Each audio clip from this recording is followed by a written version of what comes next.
Assalamualaikum warahmatullahi wabarakatuh. Perkenalkan, kami dari kelompok 9 akan membahas materi mengenai akuntabilitas profesional untuk kepentingan publik. Selanjutnya, saya akan memperkenalkan teman-teman anggota kelompok saya. Yang pertama ada Febriansyah Stefania Manek dengan NIM 20210170043 dan saya sendiri dengan NIM 20210170054 dan yang terakhir Kristiani Murni dengan NIM 20210170045. Yang pertama ada materi mengenai mendedikasikan kembali peran akuntan profesional untuk kepentingan umum. Selanjutnya, dalam mendedikasikan kembali peran akuntan profesional untuk kepentingan umum, itu ada 5. Yang pertama, harapan publik terhadap kalangan profesional, yaitu yang dimaksud layanan yang disediakan oleh sebuah profesi sangat penting bagi masyarakat sehingga mereka siap untuk memberikan hak-hak kepada suatu profesi yang telah ditentukan sebelumnya. Tetapi mereka juga akan memastikan bahwa seorang profesional tersebut dapat melakukan tugasnya dengan baik dan benar seperti yang diharapkan. Kemudian yang kedua, ada harapan masyarakat dari seorang akuntan profesional. Yang dimaksud adalah seorang akuntan profesional diharapkan memiliki keahlian teknis khusus terkait dengan akuntansi dan pemahaman yang tinggi di bidangnya daripada orang awam di bidang terkait. Selain itu, ia juga diharapkan untuk menaati standar khusus yang dikeluarkan oleh badan profesional terkait tempatnya bekerja. Terkadang penyimpangan dari norma-norma ini dapat menyebabkan berkurangnya kredibilitas atau kepercayaan terhadap profesi secara keseluruhan. Kemudian untuk yang ketiga, ada dominasi nilai etis di atas teknik-teknik akuntansi atau audit. Yang dimaksud itu, sebelumnya ada kebanyakan akuntansi dan juga selainnya menganggap bahwa penguasaan akuntansi dan atau teknik audit adalah hal yang sangat penting, merupakan hal yang tidak dapat dipisahkan dari profesi akuntansi. Akan tetapi hanya sedikit skandal keuangan yang disebabkan oleh kesalahan metodologis dalam penerapan teknik. Dan yang keempat, ada prioritas tugas, loyalitas, dan kepercayaan dalam tugas fidusia. Seorang akuntan profesional telah diberi hak untuk menyediakan jasa fidusia yang penting bagi masyarakat karena dia bertanggung jawab untuk mempertahankan kepercayaan. Seseorang akuntan profesional juga diharapkan untuk mempraktikkan keahliannya tersebut dengan penuh kejujuran, integritas, objektivitas, serta menghindari kekeliruan untuk memastikan bahwa mereka yang mengandalkan keahlian tersebut dapat dipercayai. Kemudian yang terakhir, yang kelima, ada kerahasiaan. Yang dimaksud adalah ketat atau diberikan wadah atau difasilitasi.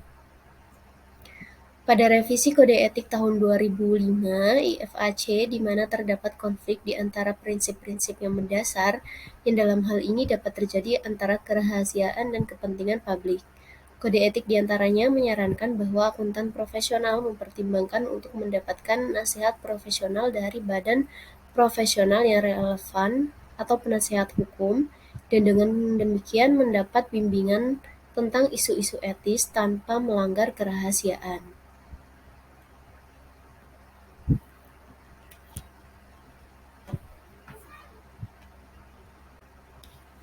Selanjutnya, untuk yang ke B, implikasi-implikasi layanan yang ditawarkan.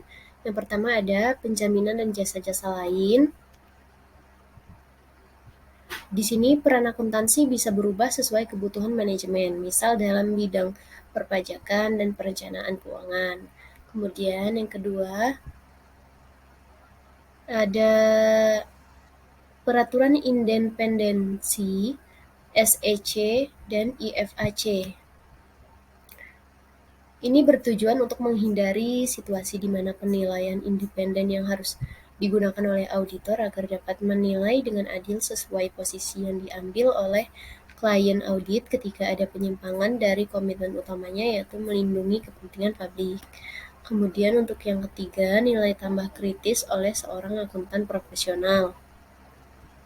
Di sini kredibilitas menjadi nilai tambah yang kritis yang dihasilkan oleh seorang akuntan profesional. Semakin tinggi kebutuhan akuntan, maka semakin tinggi kredibilitas dan semakin baik pula reputasinya. Kemudian, yang terakhir ada standar perilaku yang diekspektasikan. Di sini integritas, kejujuran, dan objektivitas sangat penting dalam pelaksanaan tugas, disertai kompetensi guna menambah nilai kritis seorang akuntan sehingga organisasi akuntan profesional mendisiplinkan anggotanya yang tidak menerapkan nilai-nilai etis. Selanjutnya akan dilanjutkan oleh teman saya. C. Penilaian dan nilai-nilai.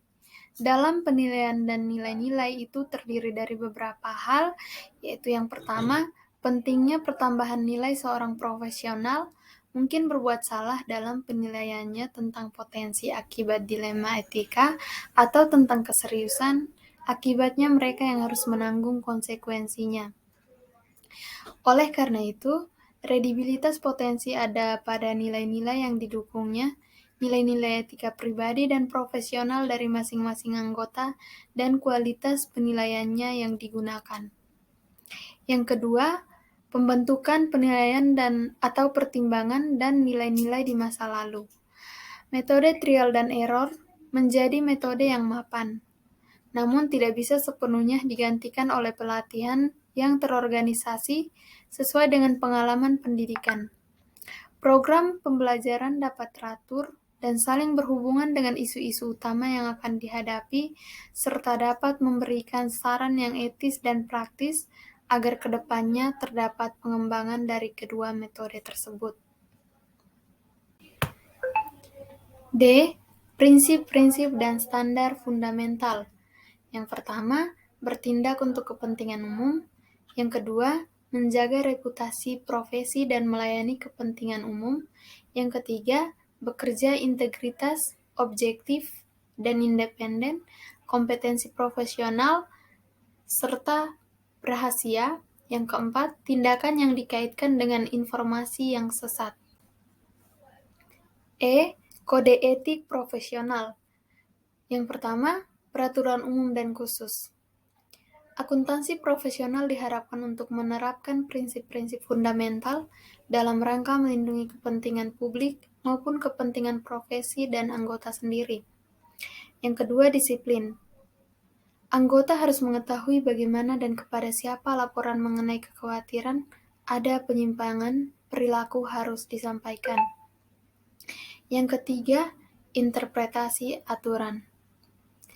Ketika profesi menemukan bahwa kekhawatiran muncul dalam profesi akibat dari perdebatan tentang penerapan yang tepat dari sebuah aturan. Yang keempat, motivasi perubahan kode profesional. Motivasi untuk perubahan kode-kode profesional secara mengejutkan selalu sama dan berbentuk siklus lama bertahun-tahun. Yang kelima, kode etik profesional yang berlaku. Karena proses perubahan yang ada tidak ada mengadopsi secara persis kode IFAC, terutama jika ada perubahan biaya atau peraturan, maka akan layak mempelajari AICPA dan ICAO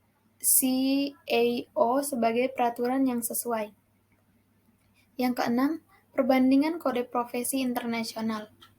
Akuntan yang profesional harus menyadari kebutuhan untuk mengamati peraturan yang ketat, dan meskipun sebagian kode atau peraturan mengenai isu-isu yang sama, kata-kata berbeda dapat digunakan dan peninjauan kembali dari kata-kata tersebut dapat memperkaya pemahaman akan suatu topik. Kita masuk pada contoh kasus. KPMG adalah salah satu perusahaan jasa profesional terbesar di dunia. KPMG mempekerjakan 104.000 orang dalam partnership global dan itu menyebar di 144 negara. Pendapatan komposit dari anggota KPMG pada tahun 2005 adalah sebesar 15,7 miliar US dollar. KPMG memiliki 3 jalur layanan, yaitu audit, pajak, dan penasehat. KPMG adalah salah satu anggota The Big Four Auditor bersama dengan PricewaterhouseCoopers, Ernst & Young, dan Deloitte. Setiap perusahaan nasional KPMG adalah sebuah badan legal independen dan merupakan anggota dari KPMG Internasional, perusahaan Swiss Verein yang bermarkas besar di Belanda. Dasar dunia terus mengalami perkembangan seiring zaman. Peraturan pajak pun mulai berubah mengikuti kebutuhan pemerintah dalam menghimpun pendapatan negara yang bersumber dari pajak. Dalam dunia internasional, pajak harus memiliki sifat netral.